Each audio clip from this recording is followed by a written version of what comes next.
Step into a world of wonder at magical little minds. Get ready for fantastic stories that will transport you to extraordinary places.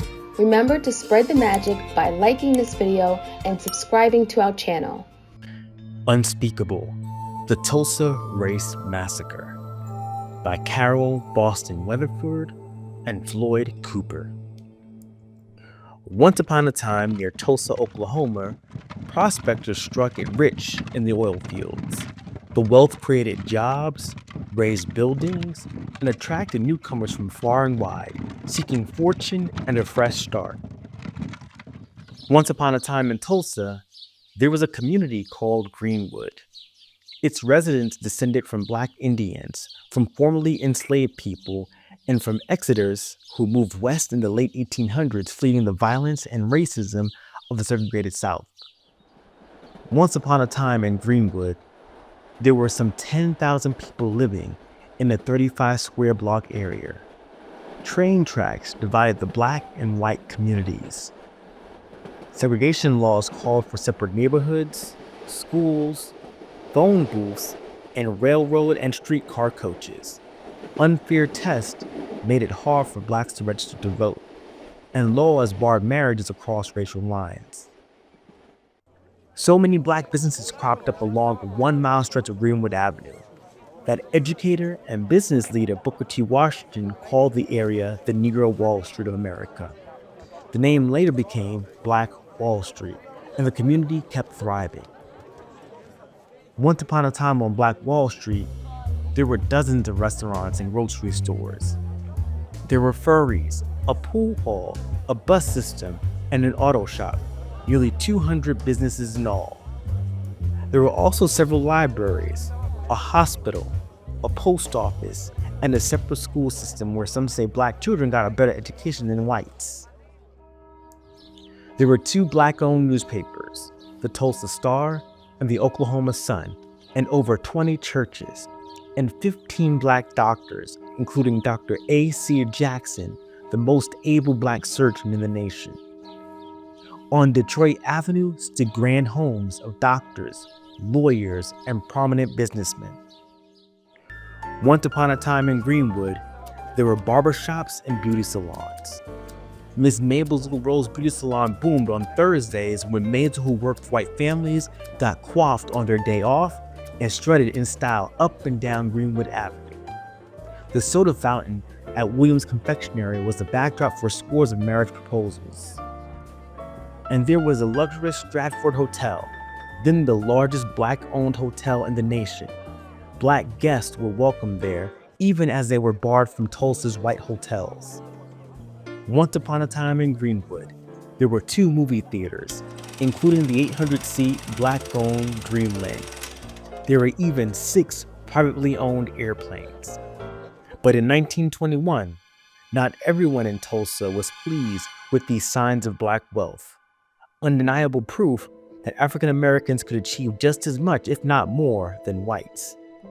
All it took was one elevator ride, one 17-year-old white elevator operator accusing a 19-year-old Black shoeshine man of assault for simmering hatred to boil over. With the accused man in jail, the white-owned Tulsa Tribune newspaper ran a headline prompting readers to nab him. Fearing the man would be lynched, killed by a mob before his trial, 30 armed Black men rushed downtown to his rescue. At the jail, they faced off with 2,000 armed whites. On May 31st, 1921, one day after Memorial Day, a holiday honoring fallen soldiers, skirmishes between the 2 groups left 2 Black men and 10 white men dead. But the worst was yet to come. Unable to get to the jailed suspect, the white mob sparked rumors that the Black community planned to attack. Unchecked, and in some cases deputized by the police, the white mob stormed into Greenwood, looting and burning homes and businesses that Blacks had saved and sacrificed to build.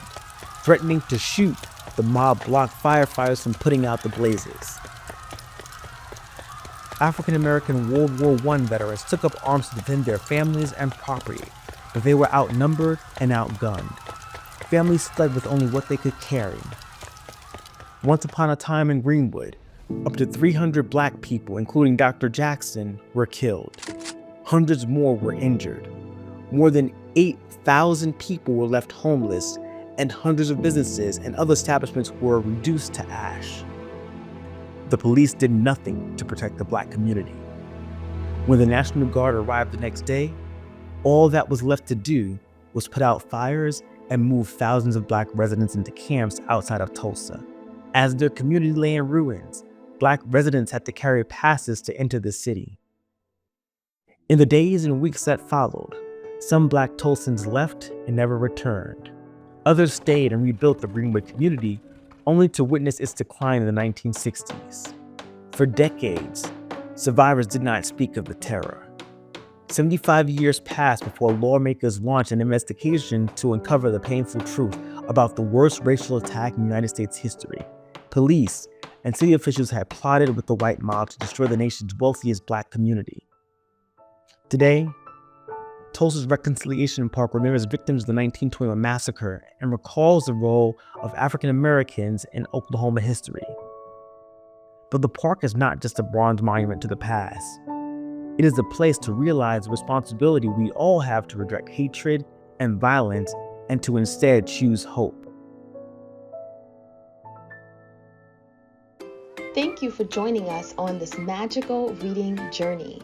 If you're ready to continue the fun and learn even more, visit our Etsy shop for exciting educational printables.